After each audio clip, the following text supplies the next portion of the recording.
Bonjour, bienvenue sur le podcast Football. Aujourd'hui, on va analyser le mercato estival de l'Olympique Lyonnais pour la saison 2020-2021. Il s'est clôturé il y a quelques jours par beaucoup de mouvements. Entre arrivées, départs, on va analyser les choix de Juninho pour essayer de mieux comprendre le pourquoi du comment. Pour cette première, vous serez en compagnie de Teken. Salut à tous. De Ferrandinho. Salut. Et de moi-même, Tassour. Si vous désirez réagir à ce podcast, vous pouvez nous retrouver sur Twitter, sur le compte officiel du projet @lefootball ou alors sur nos comptes respectifs dans la bio. Pour commencer, si vous deviez résumer votre avis sur le mercato en un mot, lequel choisiriez-vous? Taken, si tu veux commencer. Je dirais mitigé, moi, si je devais choisir un mot. Alors moi j'ai deux mots qui me viennent tout de suite en tête, j'ai intriguant et déséquilibré. Voilà, et si je devais donner une note, je dirais 9 sur 20. Ouais, moi j'aurais mis 5 sur 10, donc 10 sur 20, on est plutôt proche. Ouais, on est raccord en effet. Moi, ce mercato, je le vois plus comme un nouveau départ, le vrai fin de cycle. L'année dernière, on a eu le fin de cycle côté entraîneur, même si ça a été plutôt perturbé. Là, ça a vraiment été le fin de cycle niveau joueur avec énormément de départs, de joueurs moyens, voire pas au niveau pour l'OL. Donc je vois plutôt ça en mode c'est le début pour potentiellement à la fin de la saison 2020-2021 pouvoir vraiment faire des vrais choix un peu du style Paqueta là pour cette saison. Donc toi ce serait un peu ton mot, ce serait transition, si je comprends bien. C'est ça, c'est vraiment pour moi c'est une étape obligatoire par laquelle le club doit passer et est passé, même s'il reste encore quelques indésirables comme Maxwell Cornet pour le citer, qu'il faudra débarrasser si je peux dire, mais le gros du travail de défrichage a été fait. Après, au niveau recrutement, c'est discutable et ça, on va en parler. Si je devais donner une note, je donnerais un 13-14 à peu près. Oh, t'es très optimiste, 13-14, c'est vraiment une super note. Du coup, on va peut-être enfin se lancer complètement dans le sujet avec une recontextualisation économique du mercato pour l'Olympique Lyonnais. Et pour bien comprendre cette recontextualisation, il faut peut-être commencer par regarder la situation sportive de l'Olympique Lyonnais la saison passée, parce que ça s'est pas forcément passé comme on l'attendait. La saison, beaucoup de gens disent qu'elle est ratée, au final, il y a vraiment qu'en Ligue 1 qu'elle est ratée, parce que si on regarde les autres compétitions, pour ce qui est de la Coupe de la Ligue, on arrive en finale, on était vraiment pas loin de la gagner. Coupe de France, pareil, on arrive en demi-finale. Sachant que les deux, on perd contre Paris les deux fois, ce qui est convenable, on va dire. Ouais, peut-être pas convenable, mais excusable tout au plus. En Ligue des Champions, on fait demi-finale, donc avec victoire contre City notamment, donc plus élimination historique de la Juve, premier club français à le faire, faut peut-être le rappeler. Au final, il y a qu'en Ligue 1 que l'OL a déçu, parce qu'elle a fini 7ème, ce qui est inadmissible, on peut le dire, c'est un échec total. Mais un petit peu atténué par le fait qu'il restait 10 journées à jouer et qui au final n'ont pas été jouées. Donc peut-être qu'on aurait terminé 9ème à l'issue de ces 10 journées supplémentaires, mais ce qui aurait été beaucoup plus probable, c'est qu'on finisse peut-être 5ème, voire plus, qui sait. Et on aurait pu attraper une Europa League par cette occasion-là. Donc au final, tout ça fait qu'on n'est pas en Coupe d'Europe, donc on va avoir un gouffre financier à combler. Et le club s'y est plutôt bien occupé cet été, avec notamment 2 PGE, un fait avec la Ligue, donc de 224 millions d'euros, pour tous les clubs de Ligue 1 et Ligue 2, donc ça servait à éponger l'absence des droits TV, donc avec le retrait de beIN et de Canal, du coup, puisqu'il restait 10 matchs à diffuser, mais qui n'ont pas diffusé, et du coup n'ont pas payé. Donc l'OL, avec ce PGE de la Ligue, a pris environ 13 millions d'euros. Peut-être qu'on peut expliquer très brièvement ce qu'est un PGE pour que tout le monde comprenne bien. Ouais, t'as raison. Un PGE, en fait, c'est un prêt garanti par l'État, donc c'est un emprunt fait auprès d'une banque avec l'État français comme garantie, ce qui fait que si jamais le club, par exemple, ne pouvait plus rembourser son emprunt, ce serait directement l'État qui s'en chargerait à sa place. C'est une forme de garantie apportée à la banque, ce qui fait qu'elle est beaucoup plus encline à nous prêter de l'argent. Voilà. Et donc, en plus du PGE de la Ligue, donc comme tu l'as déjà dit, sur lequel on a gagné 13 millions, il y a aussi un autre PGE. Peut-être que tu peux nous en dire plus. L'OL l'a fait solo ce coup-ci, sans les autres clubs, du coup pour un montant beaucoup plus conséquent qui est d'à peu près 92 millions d'euros. Donc si on associe les deux, ça fait 105 millions d'euros perçus cet été grâce aux prêts. Donc évidemment les prêts, faudra les rembourser. Et c'est sûrement une des raisons pour lesquelles on n'a pas flambé cet été. Donc associé à tout ça, on a aussi à prendre en compte la baisse de la valeur de nos joueurs. Donc on avait vu que Aouar pouvait partir à 60-65 millions avant le Covid. Pendant le Covid, on a vu cet été que Arsenal a fait des offres en dessous de 40, voire à 40 maximum, en millions d'euros je parle, donc c'est quand même assez décevant. Et puis même, on a vu des clubs qui étaient de toute façon plus frileux pour mettre des gros montants. Hein. Moussa Dembélé, qu'on annonçait partant depuis des mois, au final, il a été très peu dans les rumeurs mercato. Et on a même vu que des clubs qui étaient en manque d'argent, comme le Barça par exemple, n'ont même pas pu acheter de joueurs. Typiquement Memphis qui est resté à l'OL alors qu'il avait déjà tout conclu avec le Barça, et qui pourrait même peut-être les rejoindre en janvier, si du coup le Barça a retrouvé de l'argent d'ici là. Donc c'est tout bête, mais peut-être aussi un autre facteur, c'est que à cause du Covid, toute cette saison, on va manquer nos revenus liés à l'exploitation du stade, parce qu'il n'y aura pas de spectateurs, donc pas de places vendues, et donc pas de buvettes, mais tout ça, ça rentre aussi dans les comptes d'un club, surtout quand ce club possède son stade comme l'Olympique Lyonnais. Et clairement, sur ce point de vue-là, économiquement, ça va faire mal aussi. Mais d'autant plus qu'on a encore les prêts du stade qui sont en vigueur. On aura fini avec vers 2024 ou 2025. Donc si on associe tout ça, les prêts du stade, les PGE, le Covid qui fait baisser la valeur de nos joueurs et qui rend les clubs étrangers peu enclins à dépenser de l'argent sur le mercato, bah, ça fait une situation assez difficile pour cet été. Et au final, l'OL, sans forcément beaucoup dépenser, s'en est plutôt pas trop mal sorti. On va détailler ça un petit peu, mais c'est plutôt positif.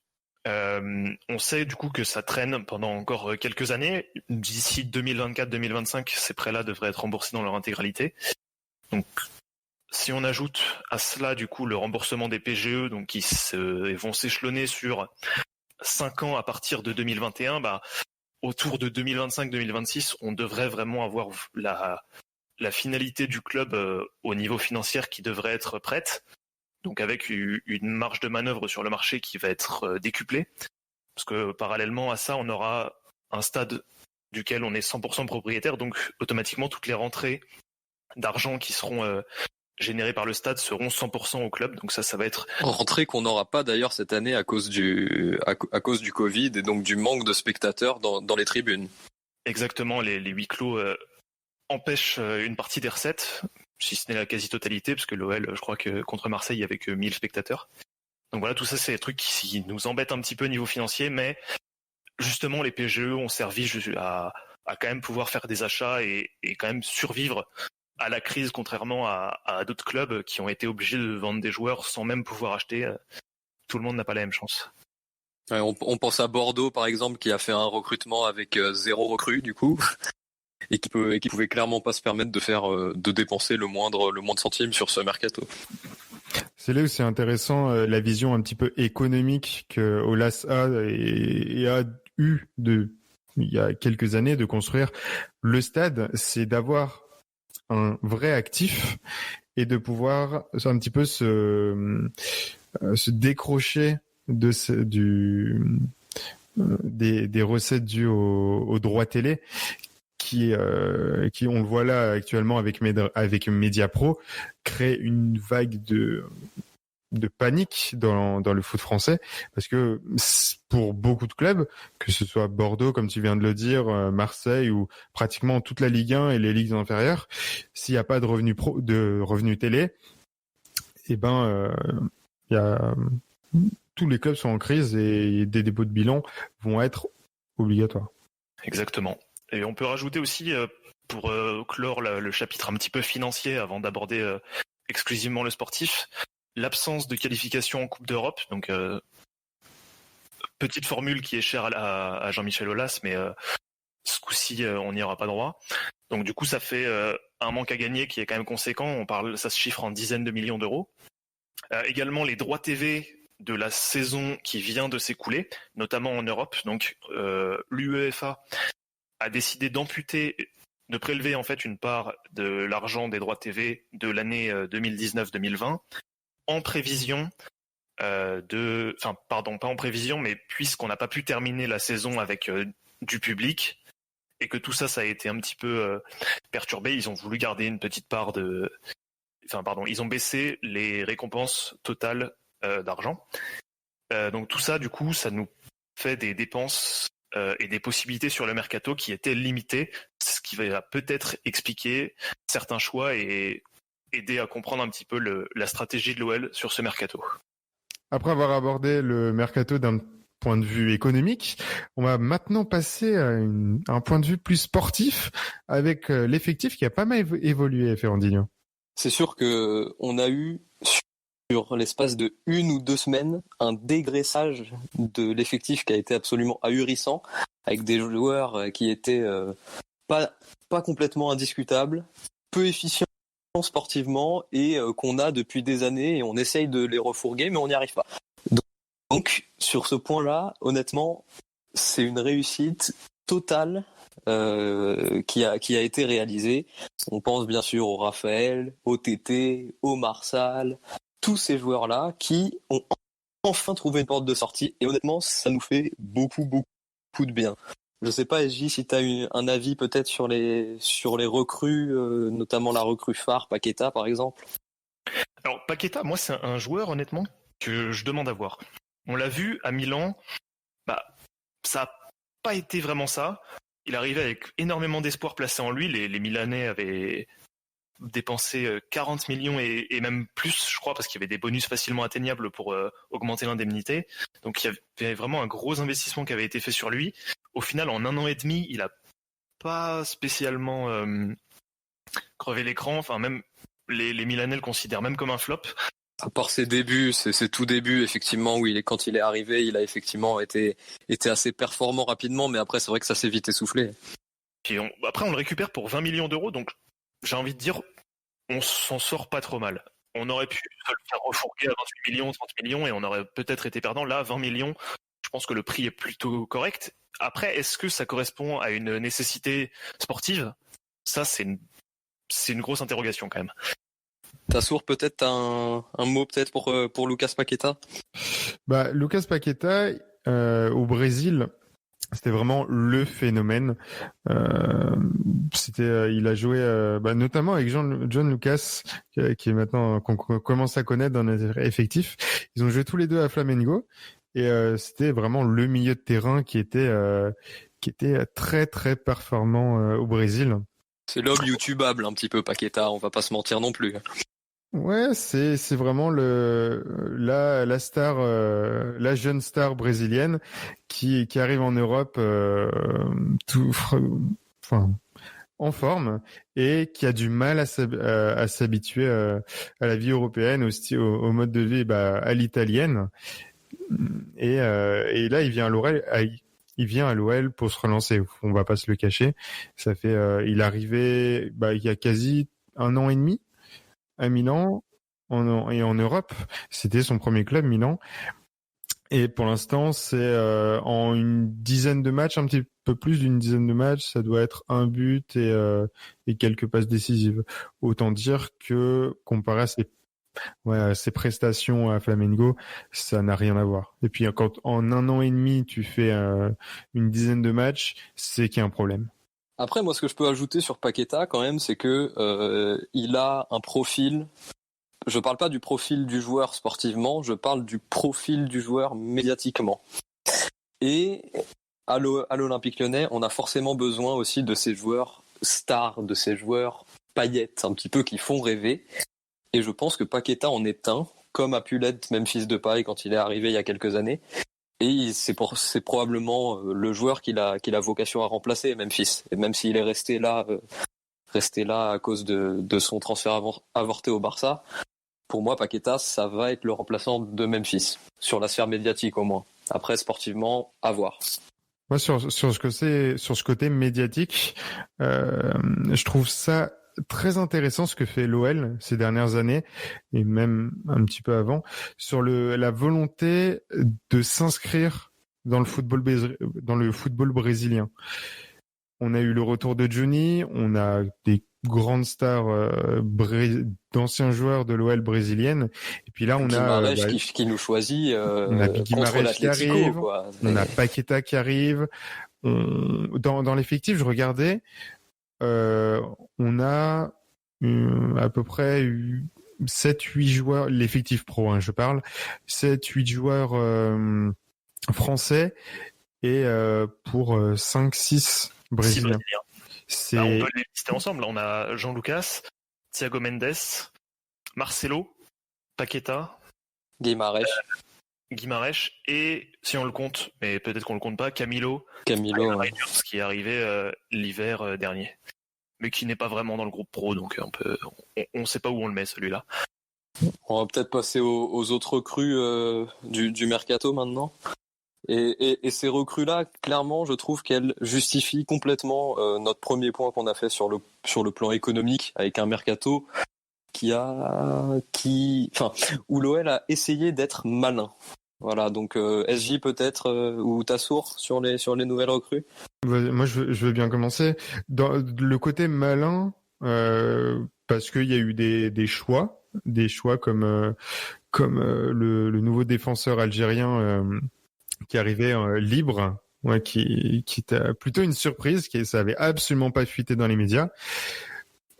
Qui a résilié, Ben Lamri a résilié son contrat, sa dernière année de contrat avec Al-Shabab Riyad pour venir à l'OL. Donc c'est quand même. Oui, je crois qu'il a payé la dernière année, en effet, ouais. Pour Ben Lamri, donc c'est vraiment ce joueur-là. J'avoue que je le connaissais pas du tout avant qu'il y ait des rumeurs. J'avais pas spécialement suivi la CAN 2019 où il avait joué beaucoup de matchs, 6 sur les 7 de l'équipe d'Algérie. Qui a été remporté par l'Algérie.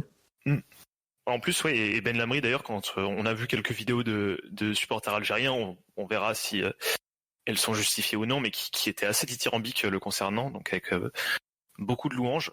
J'avoue que je le connais pas, donc à voir. Après, on n'a pas pris de risque. Contrat d'1 an plus 1 an en option s'il est bon, c'est une bonne affaire. Et surtout, ça permet de prêter Andersen et de garder Diomandé en remplaçant avec la titularisation de Marcelo et de Naïr. Ça fait une hiérarchie dans les défenseurs centraux qui était pas du tout présente ces derniers temps. Ouais, c'est sûr que là, on n'a pris absolument aucun risque. C'est l'opération à 0 € de base. Et dans le même style d'opération, on a peut-être aussi le gardien qui est tout autant intriguant que Ben Lamri, je trouve, le gardien allemand Paul Herzbeck. Ouais, très intriguant, Paul Herzbeck. J'avoue que lui aussi, inconnu au bataillon presque avant que les premières rumeurs n'arrivent. Au final, un super bon point comparé à Tatarusanu, par exemple, pour le rôle de doublure, c'est que Paul Herzbeck, il a une qualité de jeu au pied qui est vraiment, vraiment, vraiment significative. Et ça va faire un bien fou comparé à Lopez, qu'on peut le dire, qui est nul au pied. Et puis super autre bon point pour Paul Herzbeck, il sait qu'il vient pour être numéro 2, comparé à Tatarusanu. Oui, il y avait eu un petit quiproquo l'été dernier, on ne sait pas qui avait dit quoi, à qui, pour faire quoi, c'était un petit peu la foire. Là au moins, la hiérarchie est établie, donc c'est peut-être un bon point au final. Ça permet de structurer l'effectif, complètement. Ouais, puis peut-être que Paul Herzbeck va s'illustrer sur les matchs de coupe qu'il aura à disputer. Les matchs de coupe même, parce qu'il reste que la Coupe de France. Et donc ce sera l'occasion pour Paul Herzbeck de s'illustrer dans les buts lyonnais. Et enfin, on a l'arrivée très tardive de l'italien De Chilio. Donc parce qu'on prononce pas le G en italien, voilà. Et donc là, on est, je sais pas vous, mais moi je suis un petit peu circonspect. Voilà, il est polyvalent, il peut jouer des deux côtés. On avait besoin de latéraux qui viendraient en doublure, mais on est circonspect. Ouais, Mattia De Chilio, honnêtement, très très très très troublante comme arrivée. On s'attend pas trop à le voir briller, honnêtement. J'ai interrogé quelques supporters de la Juve. Les avis sont tous unanimes et malheureusement plutôt dans le négatif. Donc ça fait un peu peur. J'espère que le joueur va faire mentir un petit peu les critiques, mais j'ai très très peur. J'espère qu'on n'est pas tombé sur un Dubois bis avec 2 ans de plus. Oui, c'est vrai qu'on a un petit peu peur sur les ailes à cause de ce manque de latéraux au final cette année. de latéraux performants du moins. Après, faut noter aussi que c'est uniquement un prêt, il n'y a pas d'option d'achat, c'est un prêt d'1 an. Enfin, c'est 400 000 euros de salaire par mois qu'on prend en charge. Hein. Ouais, ça ressemble à un peu le mouvement de panique de fin de mercato en mode on a personne à droite en remplacement de Dubois. Et on n'a personne à gauche non plus. Enfin, je sais pas vous si vous comptez Maxwell Cornet comme un latéral gauche décent. Personnellement, ce n'est pas mon cas. C'est du bricolage, Maxwell Cornet en latéral. Voilà. C'est du bricolage, Maxwell Cornet sur le terrain, soyons clairs. Ce joueur de base, c'est un joker de luxe grand maximum, quoi. C'est pas un joueur sur lequel tu vas faire un plan de jeu sur toute une saison, quoi. C'est pas possible. Donc peut-être moi j'avais un autre avis sur cette notion d'équilibrage de l'effectif. C'est que déjà on a vendu un 11 complet qui était superflu dans une équipe où on va pas jouer ni de Coupe d'Europe et il n'y a plus non plus de Coupe de la Ligue. On passe d'environ 56 matchs en moyenne. On avait disputé par exemple l'année dernière en prenant en compte le fait plutôt exceptionnel qu'on joue une demi-finale de Coupe de Ligue des Champions, donc ça fait des matchs en plus. Si on compte vraiment les 5 ou 6 matchs de Coupe de France, 44 matchs, donc on perd une grosse dizaine de matchs d'une saison à l'autre, donc ça fait quand même des matchs en moins à jouer et un effectif à dégraisser, hein, à maigrir très très clairement. Et c'est quelque chose qu'on a bien fait, je trouve. Sauf que après, dans le sens des arrivées, pour moi, on n'a pas su gérer un équilibre cohérent dans le sens où on n'a toujours aucun ailier. Et en face, on a 100 000 joueurs d'axe.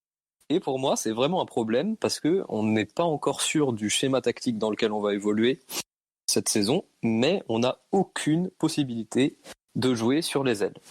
Rudy Garcia, quand on l'entend en conférence de presse, il nous sort un petit peu la tarte à la crème du vous savez, le mercato n'est pas terminé, on verra quand j'aurai tous les joueurs. Bon, là, le mercato est terminé, il a enfin tous les joueurs à disposition, tous, même pas, parce qu'en plus, avec le Covid, il y en a plusieurs qui sont sur le carreau.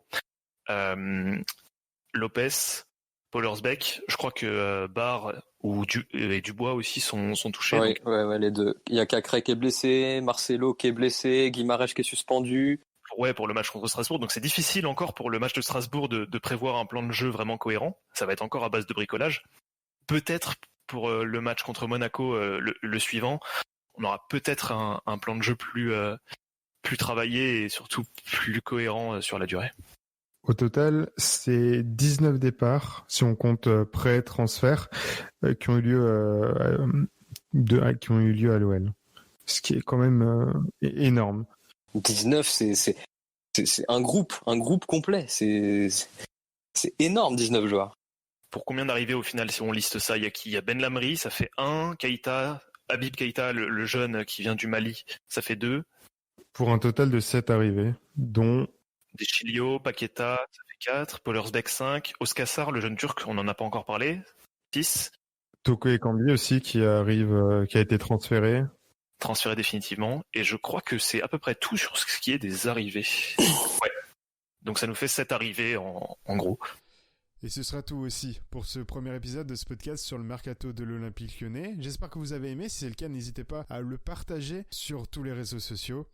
Vous pouvez retrouver dès maintenant le second épisode de ce podcast mercato. On va aborder un petit peu plus le groupe OL et autres aspects de la vision de ce mercato. Merci à vous et à tout de suite, j'espère, dans ce second épisode.